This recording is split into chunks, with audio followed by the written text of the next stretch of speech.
Now, our next session is on a topic that's getting a lot of traction at the Warsaw Security Forum, and that is designing Ukraine's recovery in the spirit of the Marshall Plan. And for that, we have with us a very special moderator. Thomas Kleine-Brockhoff is Vice President and Executive Director of the Berlin office of the German Marshall Fund of the United States. The stage is yours.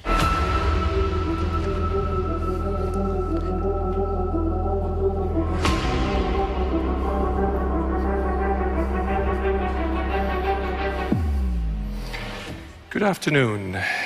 Eventually, this war will end.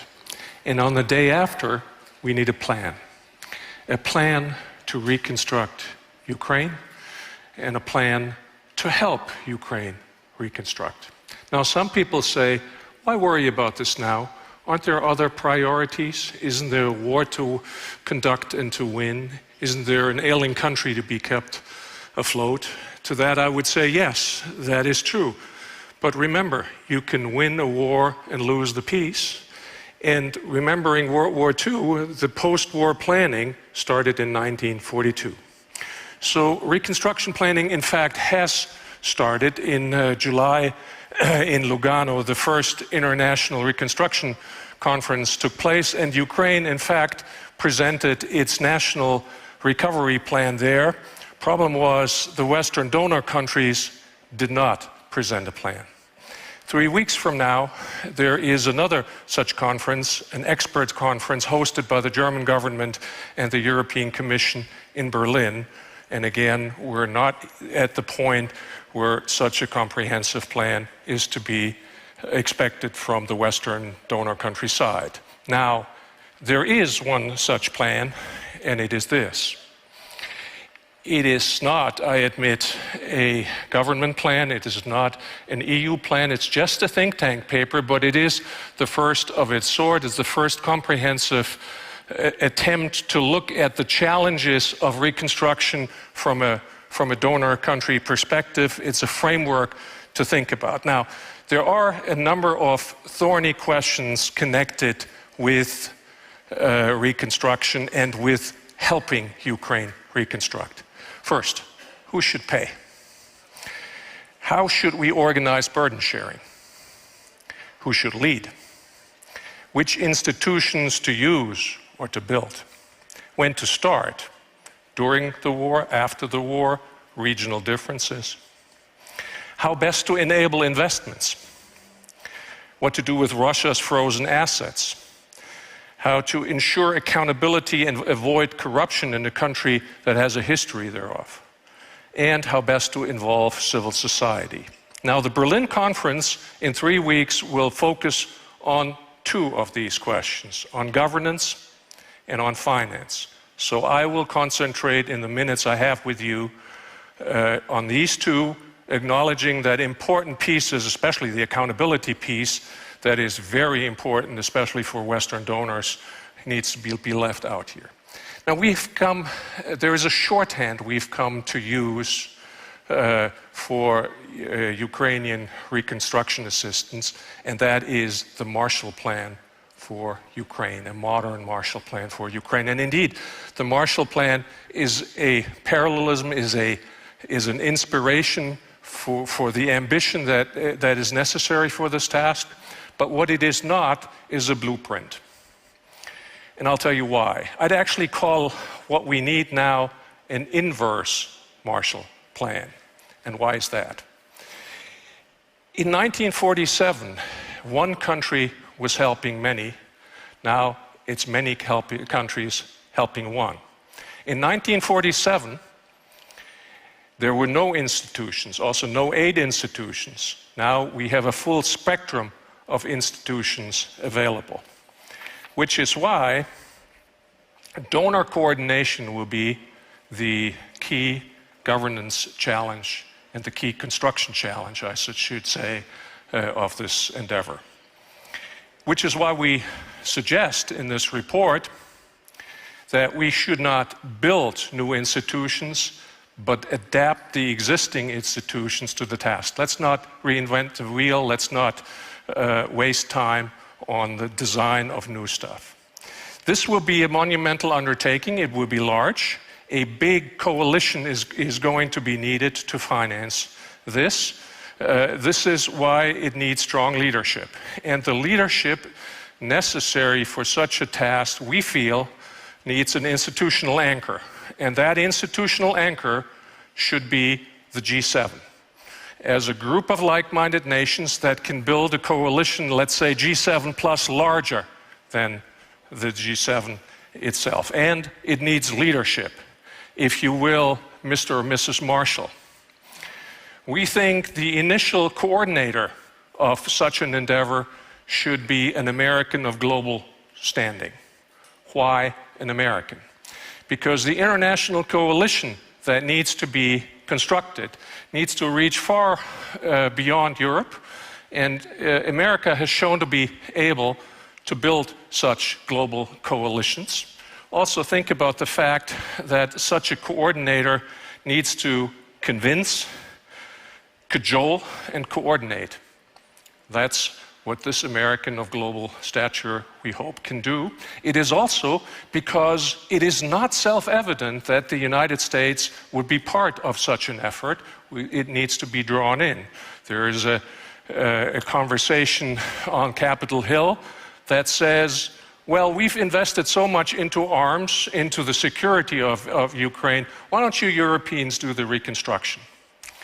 We actually think that's a recipe for disaster in transatlantic affairs, because the finger pointing will start immediately. You're doing this wrong, and the other side is doing the other wrong. We actually need a compact in which we acknowledge the nexus between security and recovery, and both sides need to keep engaged in both.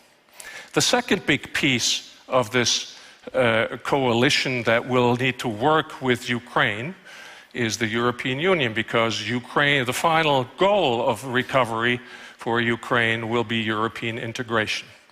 So the EU is a non-enumerated member of the G7, so it already sits at the table, and that recovery coordinator that we need can draw on the European Union, on the European Commission, on a task force hosted there to get the work done. Now, the financials of this are large, but at this point unknowable. There are different estimates ranging from the destruction at 120 to several hundred billion. Now, those are large numbers, but when you look at them, don't let yourself be convinced that this is not doable. It is. It's going to be stretched out over many years, covered by a number of countries, different institutions, and different financial tools to be applied to this task. When you break it down, it does become realistic and doable. Now, I'm not saying it's easy.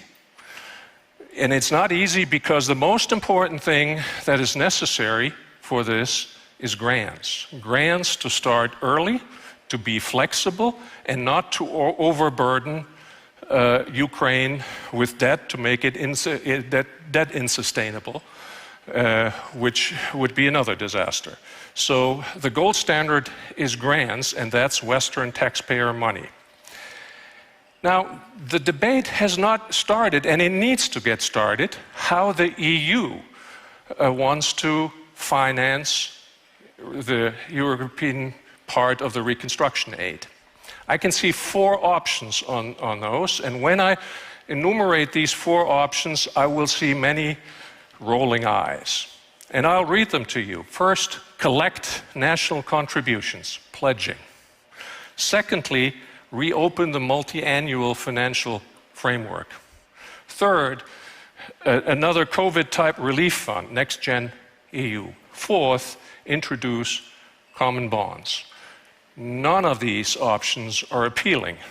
That is why we don't hear anything about it, because there is a game of duck and cover. Nobody wants to come out with this first. But if no politician has the courage to open this debate in Europe, then others beyond Europe will not commit either, because they'll say, if Europe doesn't move first and doesn't commit, after all, Ukraine is a European country, we won't. So therefore, this is a thorny debate, has a lot of overlay of other issues, but it needs to start now. No amount of government money can reconstruct a country like Ukraine. Ukraine needs to become investable, and investors will tell you what they need is peace and predictability. What if we don't get peace immediately, or some intermediate stage that we can't really call peace?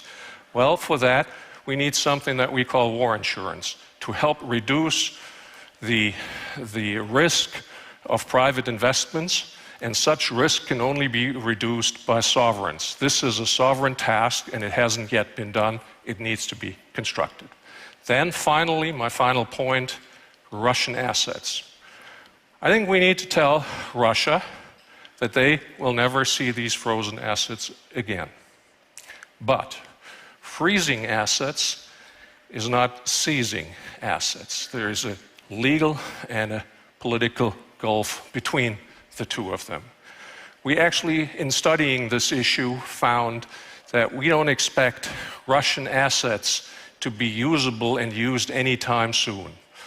Also because of the impact on the international financial system and the precedents this would set. But what you can do is use the frozen assets for leveraged financial products, where they produce interest, and they can become a reparations element or reparations replacement in whatever settlement there might be. So there's different ways to use that money, but it is not a straightforward, quick seizure of those funds. So in summing up, Ukrainian recovery is a massive undertaking for Western donor countries.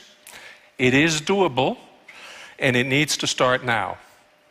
And reconstruction planning, that is my last sentence, shall not be a fig leaf.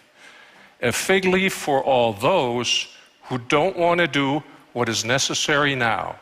And what is necessary now is to keep an ailing country afloat and help it to end this war soon. Thank you.